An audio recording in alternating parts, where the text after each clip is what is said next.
इस मन से बचने के लिए जीवन में नित्य निरंतर नियमों का होना आवश्यक है।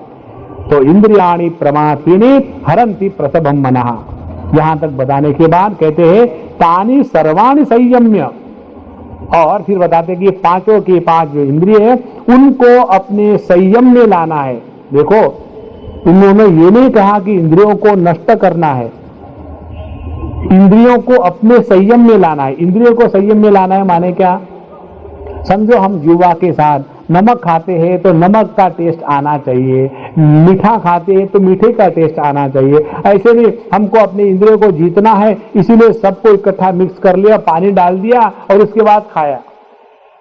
ये बहुत क्रूर प्रकार का प्रकार है। भगवान स्पष्ट बताते हैं कि हमको अपने इंद्रियों को नष्ट नहीं करना है। कैसी बात कर दी है, जरा ध्यान से सुनना।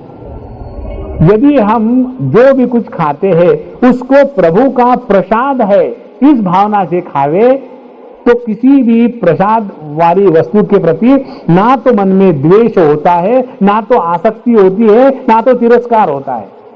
तो यदि हम अपने जीवन में जो भी भोग प्राप्त होते उनको प्रभु का प्रसाद के रूप में खाना प्रारंभ करें तो अंतःकरण में राग द्वेष की निर्मिति नहीं होती। तो तानि सर्वाणि संयम्य युक्त आसीत मत्परः, और फिर ऐसे व्यक्ति का आसन इतना पक्का क्यों होता है? क्योंकि उसके लिए भोगों से ज्यादा मैं श्रेष्ठ हूं, मत्परः।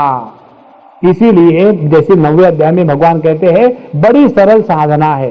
ये जो श्लोक हमने आपको कल भी बताया था, तिलक महाराज ने अपने गीता रहस्य में पहले पेज पर इस श्लोक को छापा है। कौन सा? यत् करोषि यदश्नासि यज्जुहोषि ददासि यत् तपस्यसि कौन्तेय तत् कुरुष्व मदर्पणम। जो भी कुछ हम कर रहे हैं उसमें अपने कर्म के साथ, अपने व्यवहार के साथ परमात्मा को जोड़ ले। देखो, कुछ अलग से कुछ नहीं करना है, खाना ही खाना है, लेकिन इसलिए खाना है ताकि प्रभु का नाम ले सके। सोना ही सोना है, इसलिए सोना है ताकि भगवान का नाम लेते समय नींद नहीं आए।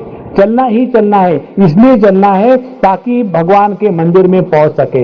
बोलना ही बोलना है, इसलिए बोलना है कि सुनने वाले के अंतःकरण में आनंद की लहरें उठे। और यदि हमारे शब्दों से किसी के हृदय में आनंद की लहरें उठती है तो वही प्रभु खिलता है।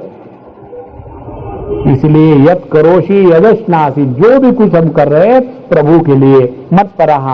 तो ऐसा जो व्यक्ति है वशे ही यस्येन्द्रियाणि तस्य प्रज्ञा प्रतिष्ठिता। इस प्रकार से जिसने अपने जीवन में इंद्रियों को अपने वश में रखने के लिए तो दो प्रकार किए। पहली तो बाहर की साधना, प्रयत्न की साधना, और दूसरी समर्पण की साधना।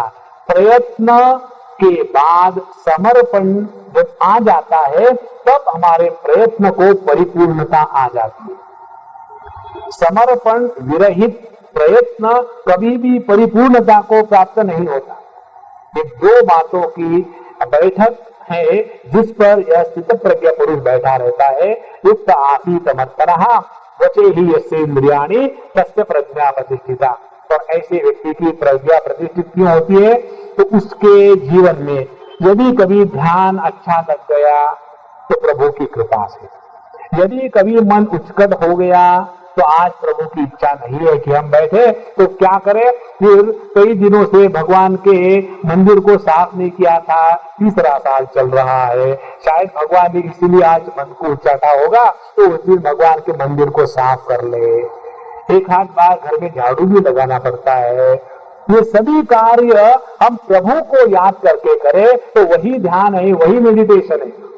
और जितनी हमारी बुद्धि इस विचार से परिप्लुत हो जाएगी उतना हमारा ध्यान, उतनी हमारी बुद्धि प्रतिष्ठित रहेगी।